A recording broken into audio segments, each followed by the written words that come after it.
Welcome to Brooksby Melton College, part of the SMB group.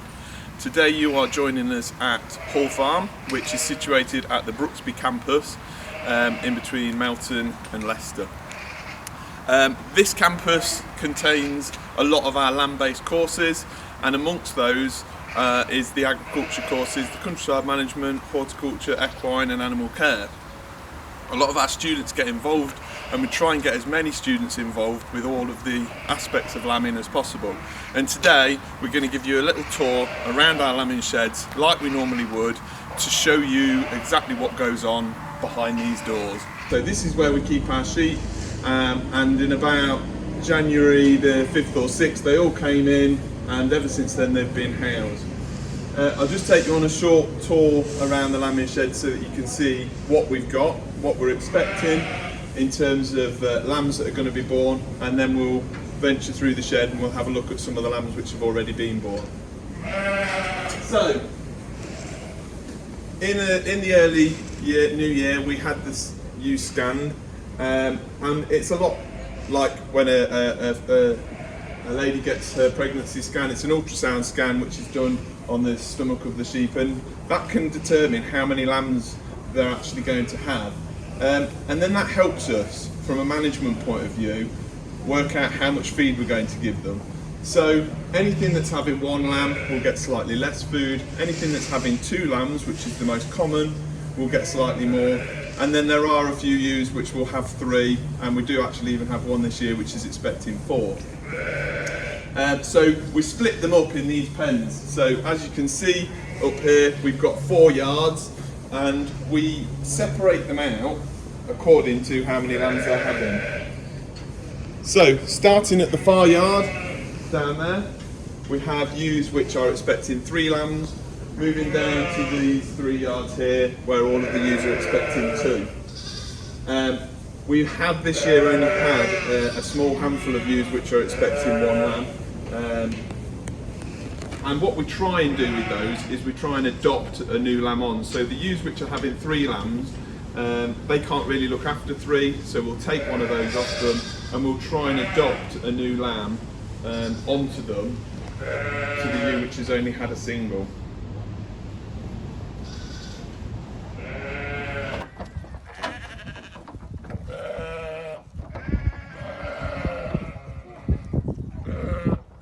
So, in the lambing shed now, we've got a ewe that's been displaying signs that she's giving birth. She's been nesting, she's been scraping the ground.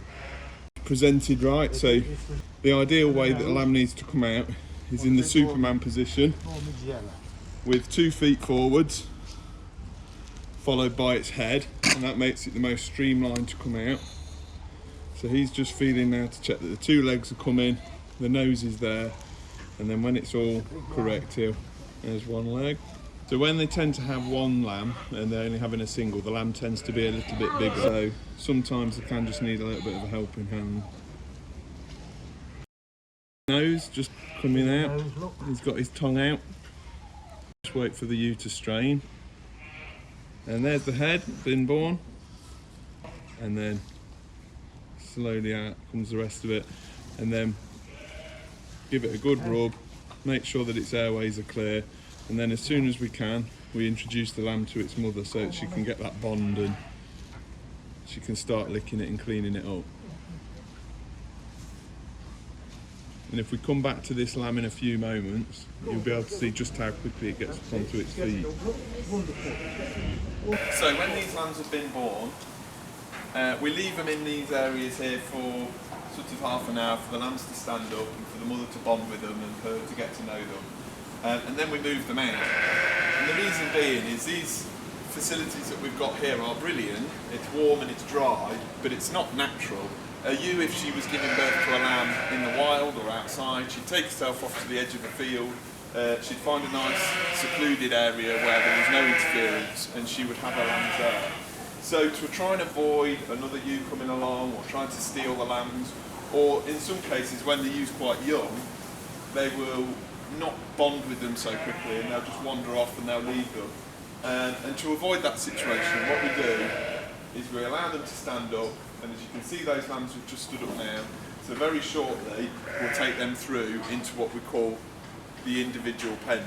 And if you just follow me, we'll take the ewe out of the individual pen.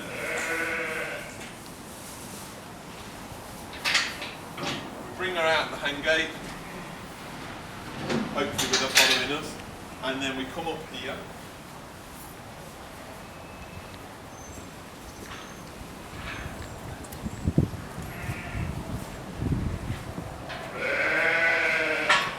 And these individual pens allow the ewe to spend a little bit of time with the lamb on her own, and she can get to know them.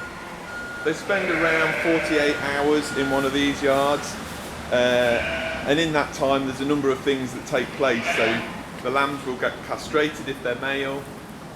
Both the males and the females will have their tails docked for welfare reasons. And then each ewe and each lamb will have a number which matches written on their side, so that when they come out of these pens and they get put into a larger pen where there's lots of ewes and lambs, we know from a shepherd's point of view which lamb belongs with which ewe. Because unfortunately sometimes you can get mismothering happening where the lambs will not be able to find the ewe, and that's when we again have to intervene and just reintroduce them and pair them up. But in these pens they are fed hay and water, and you can see all of these lambs in this penning system are all less than sort of 48 hours old, and we try and leave them to it really so that they can get to know one another.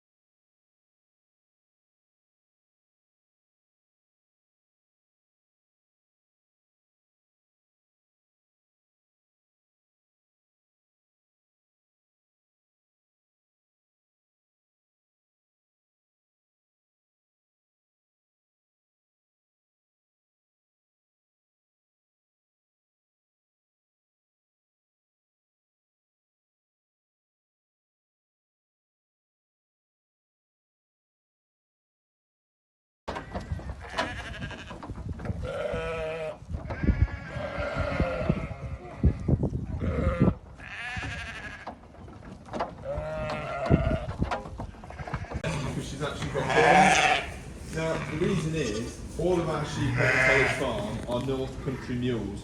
Now that's a crossbred, that's not a purebred sheep. It's a crossbred, a Swaledale ewe, which is often found up in the hills in Scotland around Swaledale. And the sire is a blue-faced Leicester. They're very, very different sheep. The female, who's a Swaledale, has big curling round horns. And the blue-faced Leicester has very, very good wool, has a very good milking ability, can feed lots of lambs. And the Swaledale, who's used to living on the mountainsides or the hillsides, is a very, very good mother. She bonds with her lambs very, very well. So this hybrid vigour, which is what we call the crossing of two different breeds, brings out the best in both of those breeds. So we get that mothering ability, and she's taken after her mum because she's got these horns, which is a slight mutation from her mother. And we get the excellent wool quality and milk production from the father's side, which ultimately results in a really good lowland breeding unit.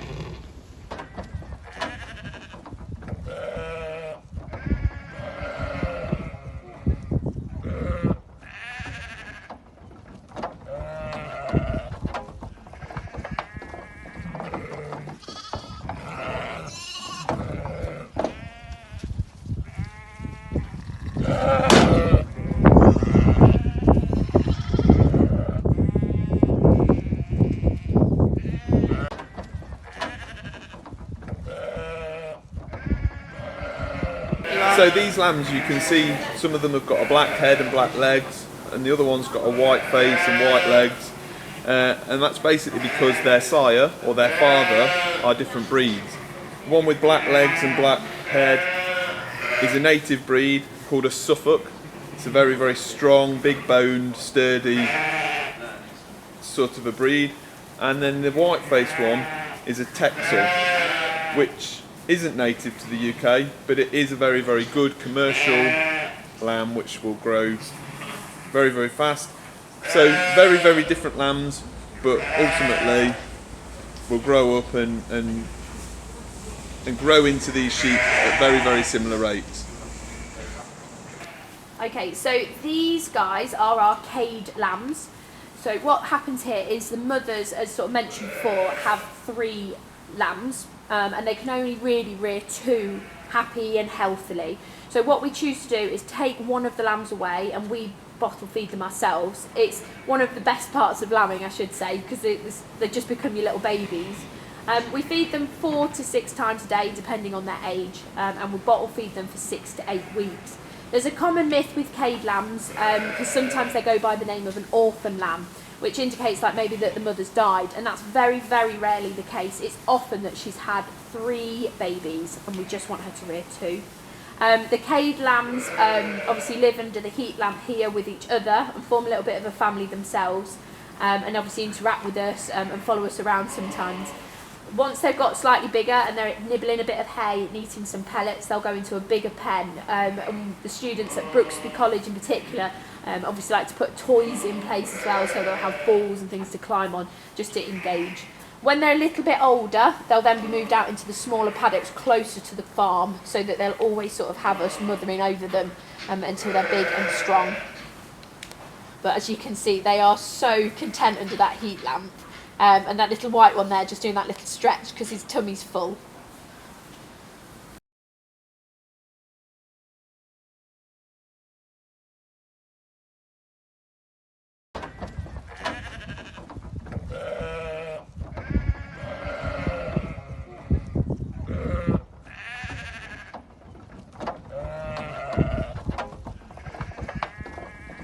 This is the lamb that you saw earlier on that had just been born, and we're now bringing her through into her individual pen. Now it is perfectly safe to hold the lambs by their 2 front legs. They're nice and secure, it doesn't hurt them, and that allows us to be able to see their umbilical cord. And this here is exactly like your tummy button, is where it was joined to the ewe. And that is really a gateway to infection. Farms, we try and keep them as clean and as tidy as we possibly can, but inevitably there is muck and dirt to them. And so by putting iodine on the navel, we're protecting them and we're stopping any of that infection getting inside.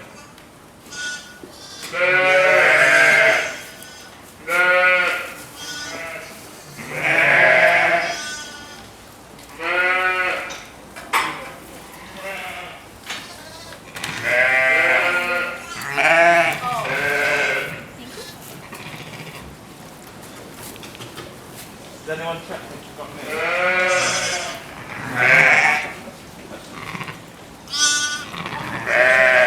Part of lambing that we do is ringing their tails. The reason we do this is because they're, obviously you can tell, quite long, and when they go to the toilet they can muck their tails up, and as they get older flies will lay their eggs on the tail and hatch out into maggots. When the maggots start, they will eat the lamb, and within 48 hours they could kill the lamb. It's a bit like having third-degree burns from fly strike.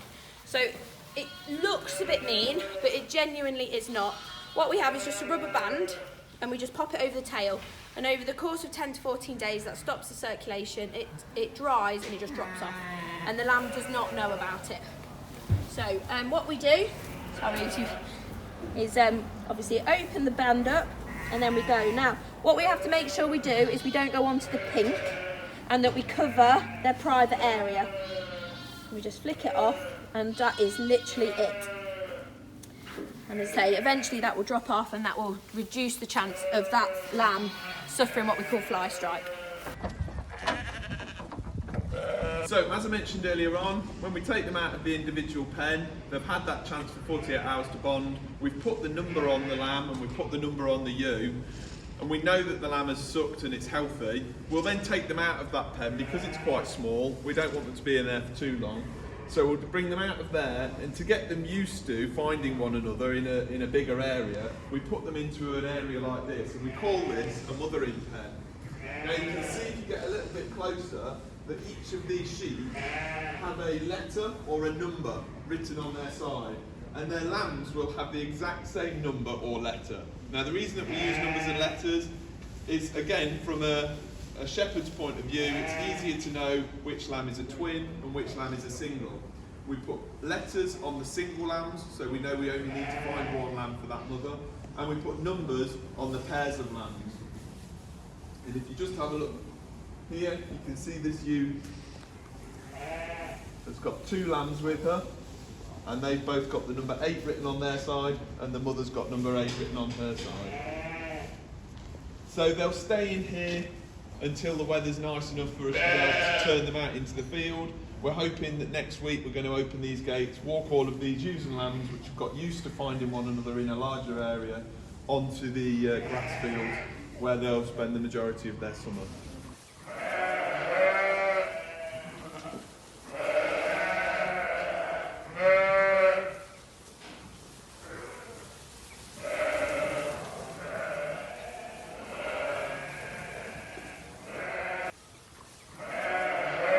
You're now going to join us in the cattle sheds, and we're going to go and see what animals we've got up here, and we've got a little surprise to show you as well.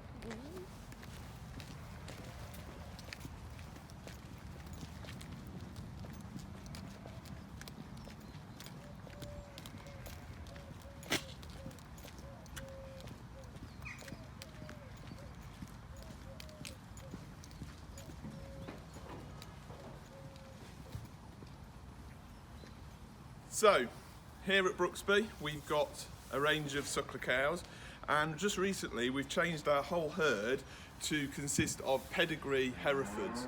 Now, the reason that we've gone for this breed is because they're docile, they're placid, they're quite a small or small to medium sized animal, and they're very, very quiet for our students to learn to work with and to get to know. Some of our students who have had no prior experience can find some of the cattle quite daunting because they're quite big. But these Herefords are a really, really nice breed to get to learn and get to know and familiarise yourself with working with cattle. They're really nice looking. They're we call it red and white, but you might call it sort of a ginger and white colour. They often have a white face with a red body, and you'll see in a minute when I go up to this cow with her calf just how placid and quiet they are. In the corner, and I'll get this up for you in a moment, we've got a newly born calf which was only born last night. So again, we're going to need help with thinking of a name for this one. It's a bull calf, which means it's male. And this breed, you will see, she's slightly different to the rest. So we do have 3 pedigree beef shorthorn cattle, and they have a whiter body. But we've got these just to show the students a little bit of differentiation between our breeds and the different growth rates. They tend to be a little bit bigger in size. Their temperament is quite similar to that of a Hereford. So let's go and get the bull calf up so you can see him.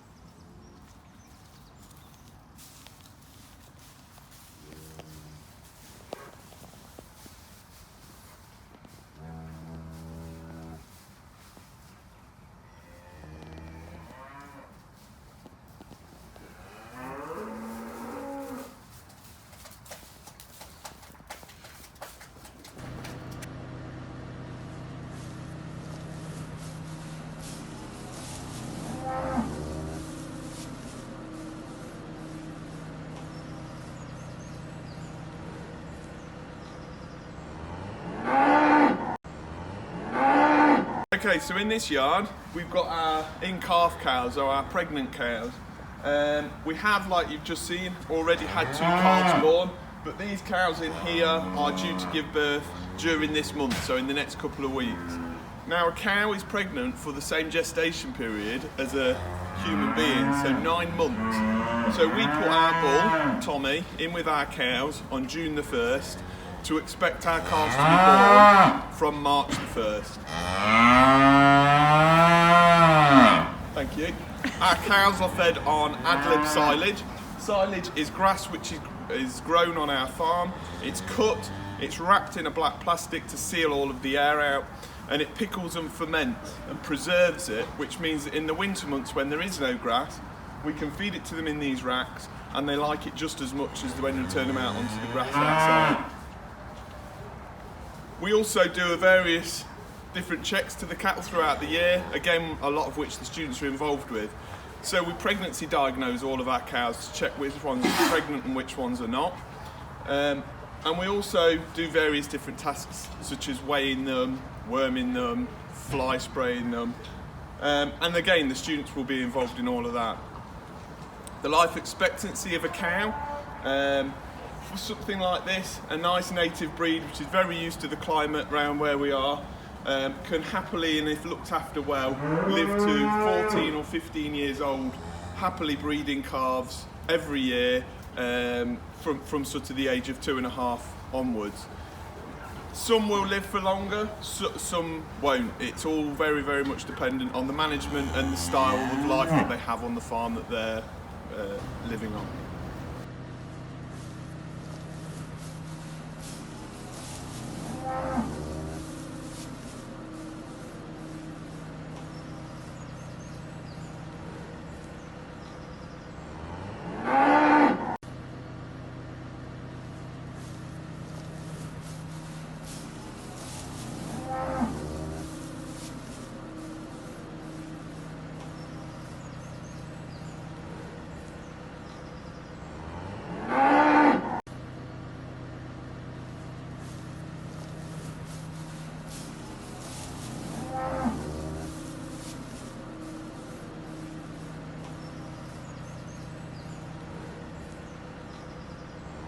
So on this side of the cattle buildings, we've got our store animals. So store animals basically means when they've been weaned from their mother or taken away from their mother, we store them, which means that we grow them on to a period of time when they've reached an optimum weight where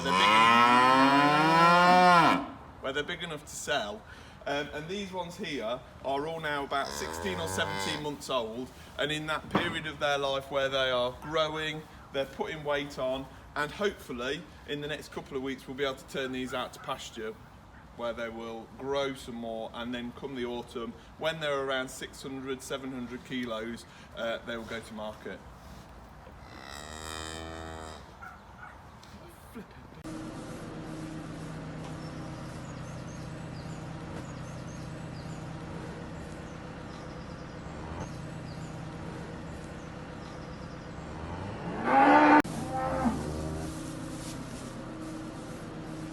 Hi, I'm Meg. Meg, I'm one of the agricultural lecturers here at Brooksby Melton College. I'll just quickly introduce you to Tommy, our bull. As you can see, he's very handsome. He is about 18 months old now, so quite young for a bull. He's a pedigree Hereford bull, registered with the society, and in about 8 weeks' time, he will be going out with the girls in the field to do his thing. What we'll do now is I'm going to take you around the corner and we're going to turn out some ewes and lambs with a couple of students.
Eleven's like, I'm mother of the year. I've kept mine together.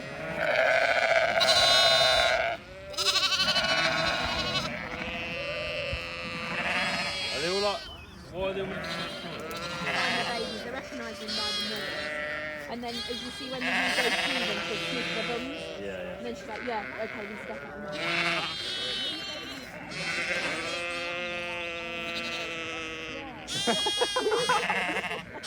Ain't got Stevie wearing it.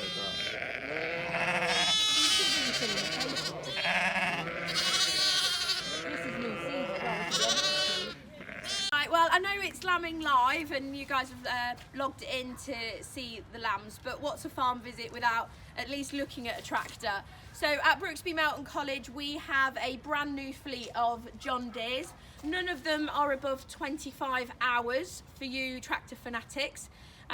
We've got a wide range, so we've got like smaller ones for students that are learning to operate a tractor, and then we go up to a couple of bigger ones here. This one is actually the farm's tractor that the students use occasionally, but she's a fair old girl. We also have a telehandler as well, but Richard will be on that somewhere, bless him.